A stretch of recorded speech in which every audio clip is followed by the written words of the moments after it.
Hi friends, good morning. Today we discuss about for the Indian Navy notification.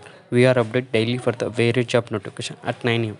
Before going to topic, please subscribe my channel and press the notification bell. Whenever we upload new videos, you get the notification. Attendance will start of online application will be 29 January. Last date will be February 9th. Age limit, the candidate must be born 2002 to 2004. Qualification will be towards standard must be 70% aggregate marks in physics, chemistry and mathematics. In English at least 50% marks in 10th class or 12th.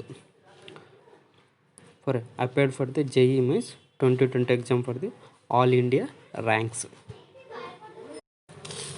The unmarried candidates total branches will be two: education branch and executive and technical branch.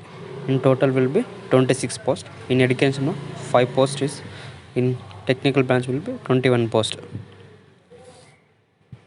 Process path based on the your JEE mains marks. Sat list for the your based on JEE mains marks after the two tests. One will be exam, second will be interview or physical test. Thank you friends for watching. Please like, share and comment.